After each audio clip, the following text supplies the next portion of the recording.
Sudah beberapa bulan ini, aku merasakan ada perubahan sikap dari istriku. Bukan saja terhadapku, tetapi juga kepada anak-anakku. Istriku jadi lebih sering sibuk sendiri dengan kegiatan barunya berbisnis kosmetik online. Waktunya yang dulu didedikasikan sepenuhnya sebagai ibu rumah tangga untuk suami dan anak-anaknya, kini mulai terbagi dengan kegiatan barunya itu. Dulu, ruang keluarga di rumah ini menjadi ruang yang penuh kehangatan bagi kami, di mana setiap malam aku sama istri dan anak-anak biasanya bercengkrama sambil menonton televisi. Tapi belakangan ini kehangatan itu seperti hilang. Istriku lebih sering bepergian dengan alasan mengembangkan bisnisnya itu. Kalaupun ada di rumah, dia sangat jarang mau berkumpul bersama aku dan anak-anak di ruang keluarga dan memilih sibuk sendirian di kamar dengan bisnis kosmetik online-nya itu. Tadinya aku berpikir positif saja, karena memang istriku menjalani usaha barunya itu dengan izin dariku. Tapi semakin lama, waktu yang dimiliki istriku semakin tersita hanya untuk bisnisnya itu. Aku mulai merasakan perubahan yang semakin terasa, di saat istriku pun mulai mengabaikan kewajiban kami sebagai suami istri. Istriku mulai sering menolakku dengan alasan dia sangat capek mengurusi bisnisnya yang baru. Istriku juga beralasan kalau usia kami terus bertambah dan kedua anak kami pun sudah pada SMP. Sehingga istriku malu jika nantinya anak-anakku memiliki adik lagi hanya karena keseringan melakukan kewajiban malam kami. Pernikahanku dengan istriku seperti memasuki masa ujian dan cobaan di tahun ke-15 ini. Di saat usiaku menginjak 45 tahun dan istriku 42 tahun, aku jadi mulai merasa asing dengan diri istriku. Semuanya memang berawal dari masalah ekonomi keluarga kami. Aku hanya bekerja sebagai seorang ASN, sementara istriku sejak kami menikah hanya ibu rumah tangga biasa. Ketika anak-anak kami yang usianya hanya selisih 2 tahun sudah masuk SMP, biaya hidup keluargaku semakin meningkat sebab anakku bersekolah di SMP yang berbeda. Sehingga kami harus mengambil kredit sepeda motor untuk anak-anak kami. Saat itulah istriku berinisiatif untuk bekerja membantu ekonomi keluarga. Kebetulan juga dia bertemu lagi dengan teman lamanya yang dulu satu angkatan ketika masih SMA. Dari temannya, itulah istriku mendapatkan kesempatan bekerja bersamanya mengembangkan bisnis kosmetik online. Jujur, aku akui kegiatan bisnis istriku banyak membantu untuk kebutuhan hidup keluarga kami. Malah, hanya dalam setahun usaha, istriku sama temannya itu berkembang sangat pesat. Penghasilan istriku setiap bulan juga bisa berkali-kali lipat dari gaji dan tunjanganku sebagai ASN Pemda. Akan tetapi, begitulah akhirnya, istriku jadi seperti berubah tidak lagi seperti yang dulu. Awalnya, setiap kali istriku menolakku, aku anggap biasa dan wajar saja. Sebab mungkin dia memang capek dengan kegiatannya, atau mungkin juga aku yang kurang tepat memilih waktu untuk meminta padanya. Akan tetapi, semakin lama istriku semakin seperti mengabaikan kewajibannya sebagai istri untukku. Aku bersabar menunggu seminggu. Belum mau juga, aku tunggu lagi sebulan, tetap saja istriku menolakku. Padahal, di usia kepala 4, aku merasa mulai memasuki masa puber keduaku. Aku jadi selalu memiliki keinginan yang tinggi untuk mengulangi kehangatan rumah tangga seperti saat aku dan istriku baru menikah dulu. Hubunganku dengan istriku perlahan mulai renggang. Apalagi kami mulai sering terlibat pertengkaran belakangan ini. Istriku bukan saja sudah mengabaikan kewajibannya sebagai istri dan hak diriku sebagai suami. Dia juga jadi lebih sering pergi dan pulangnya larut malam dengan alasan sedang sibuk sekali mengembangkan bisnis bersama teman SMA-nya itu. Untuk mengurusi rumah dan anak-anak, istriku malah mengajak ibunya untuk tinggal di rumah kami. Kebetulan saat itu bapak mertuaku baru saja meninggal dunia dan ibunya istriku itu jadi sendirian di kampung halamannya. Kehadiran ibunya istriku yang juga ibu mertuaku akhirnya menghadirkan lembaran baru dalam kehidupanku. Aku sendiri tak pernah membayangkan sebelumnya jika setelah 15 tahun menikahi putrinya, aku malah melakukan sesuatu yang terlalu jauh bersama ibu mertuaku. Ibu mertuaku sudah berusia 62 tahun. Beliau merupakan pensiunan guru SMA yang setelah pensiun pulang ke kampung halaman. Namun, karena suaminya meninggal dan dia jadi sendirian, ibu mertuaku pun bersedia ketika istriku mengajaknya untuk pindah ke rumah kami di kota ini. Yang aku agak heran dari ibu mertuaku adalah penampilannya yang seperti tidak lekang oleh waktu. Wajahnya masih cantik dan perawakannya pun masih seperti dulu, masih seperti 15 tahun yang lalu di saat aku menikahi putrinya yang kini menjadi istriku. Malah, jika dibandingkan dengan istriku, saat itu ibu mertuaku justru nampak lebih muda dari istriku. Bukan hanya aku yang berpikir seperti itu, suatu ketika aku mendengar obrolan istriku dengan ibunya itu. Kata istriku, "Ibu, ini perawatan pakai apa sih? Kok bisa awet muda gini?" Malah tetangga mengira ibu ini saudaraku bukan ibuku, tanya istriku. Kudengar mertuaku menjawab, "Ya ibu juga nggak tahu nak, wong ibu nggak pernah perawatan apa-apa kok.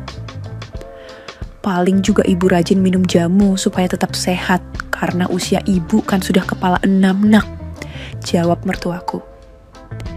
Tetangga dan warga di sekitar kompleks rumah kami memang banyak yang mengira kalau istriku dan ibunya itu kakak beradik.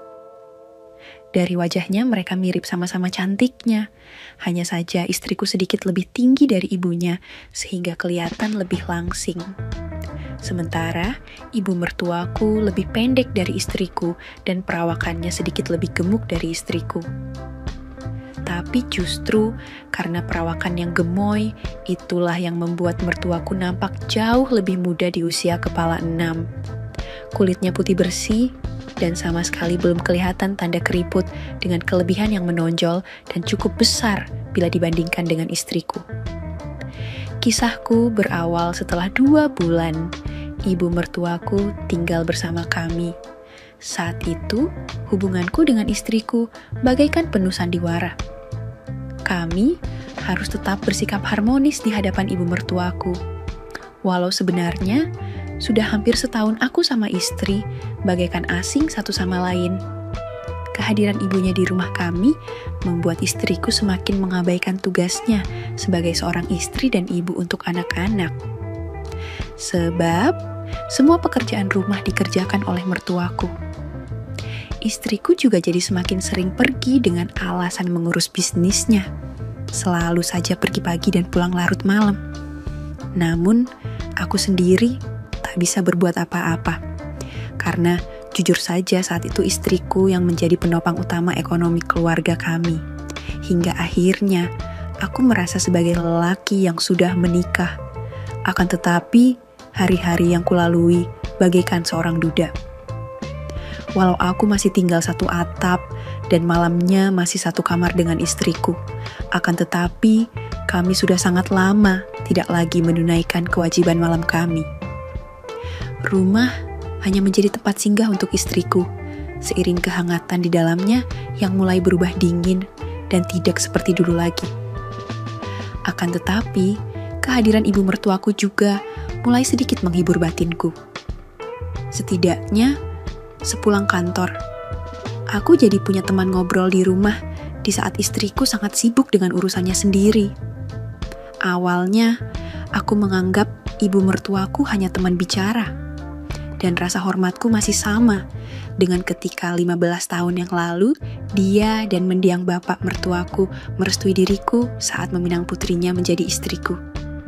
Namun, semuanya jadi berubah ketika suatu malam aku terbangun dari tidurku. Malam itu sudah jam 11 malam. Aku terbangun karena HP-ku berdering. Istriku meneleponku kalau dirinya gak bisa pulang ke rumah karena menginap di hotel di mana sejak sore ada kegiatan seminar bisnis online yang diikutinya.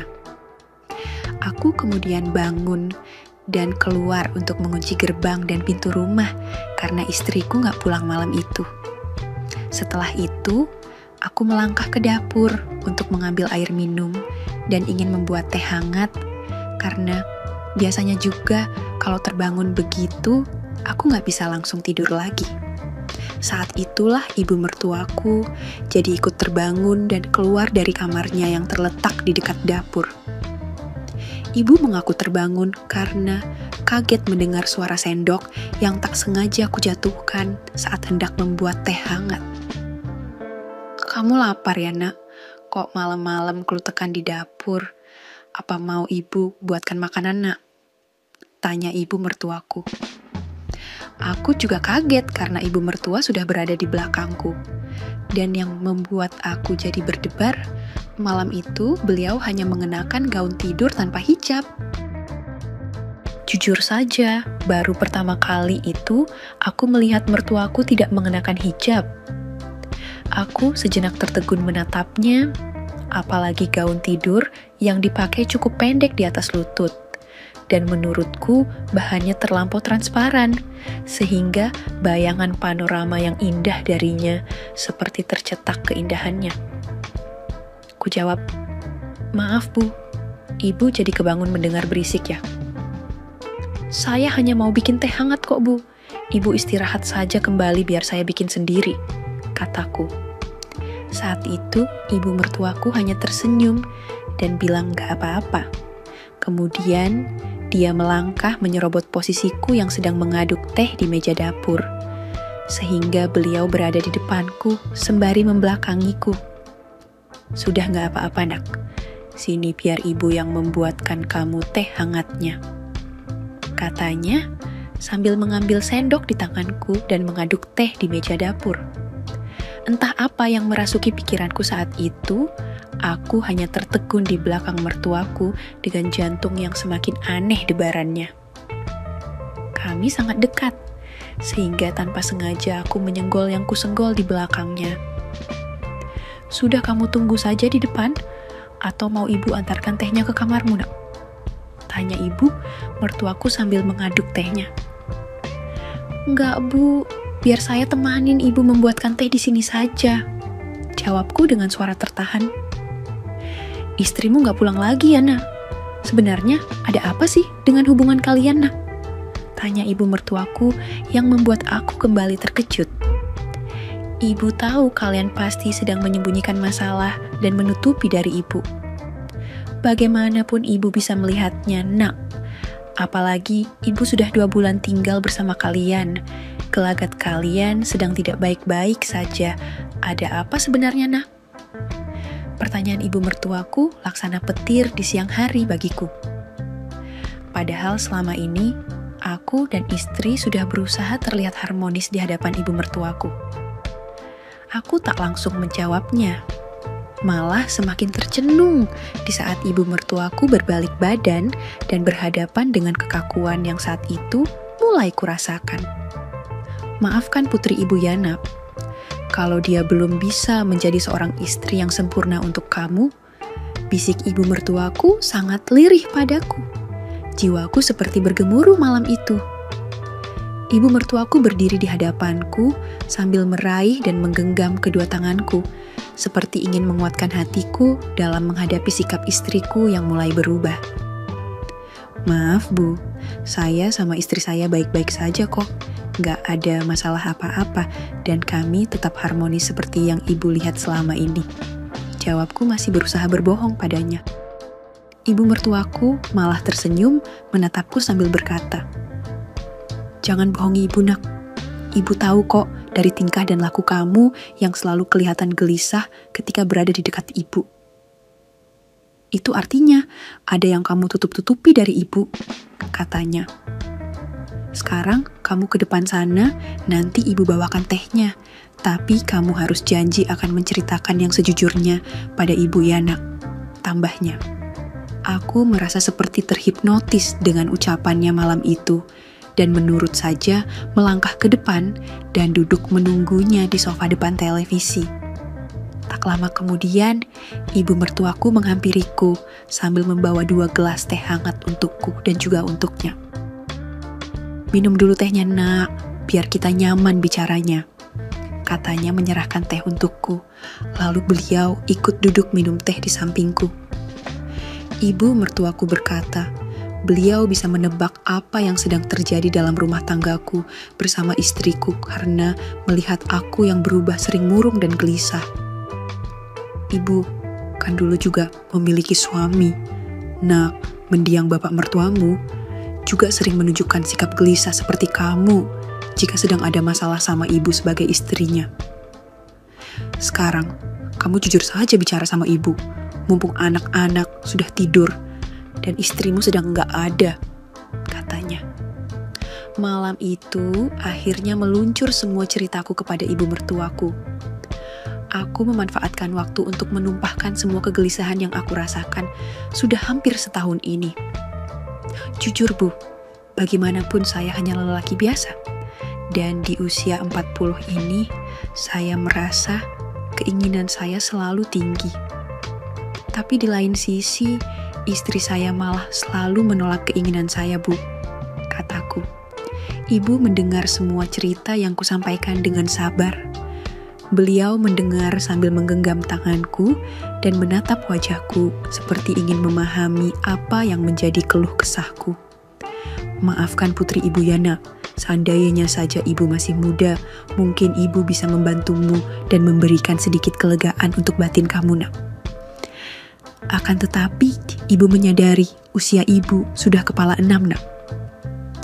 Mana mungkin juga kamu tertarik dan bersedia menerima jika ibu ingin membantu meringankan beban yang kamu rasakan, Nak," bisik ibu mertuaku. Kata ibu mertuaku, dia bisa merasakan kegelisahanku sebab dulu mendiang bapak mertuaku pun sama seperti diriku.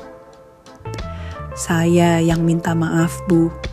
Seharusnya saya bisa lebih tegar dan kuat dengan masalah ini dan tidak menceritakannya kepada ibu," balasku. Kukatakan padanya, "Walau usia Bu sudah kepala 6, tapi ibu masih terlihat cantik dan sikap ibu pun sangat lembut keibuan. Saya merasa nyaman kok bersama ibu," timpalku. Kami berbicara dari hati ke hati malam itu, sambil bertatap mata sangat dekat. Hingga akhirnya, entah bagaimana mulanya, ibu mertuaku seketika memejamkan kedua matanya dan berkata padaku, "Ibu ingin sekali membantu kamu, Nak," bisiknya. "Lakukan sesuatu jika kamu memang berkenan dengan bantuan ibu, Nak. Sebagai tanda maaf, ibu akan sikap putri ibu selama ini." Aku jadi diliputi kebimbangan saat itu. Bolehkah dan pantaskah aku menerima kebaikan ibu mertuaku malam itu? Walau kami sempat saling melempar argumentasi tentang keraguanku. Namun akhirnya, semuanya pun terjadi begitu saja. Sangat alami, mengalir seperti sungai jernih yang berakhir di muara kebahagiaan bersama. Berawal dari keluh kesahku, malam itu aku dan ibu mertuaku jadi terbawa suasana. Kami sama-sama terlena hingga melewati batasan dan melupakan status kami sebagai menantu dan ibu mertuanya. Peristiwa malam itu akhirnya menjadi awal sebuah kisah baru yang terukir dalam lembaran kehidupanku bersama ibu mertuaku, ibu kandung dari istriku.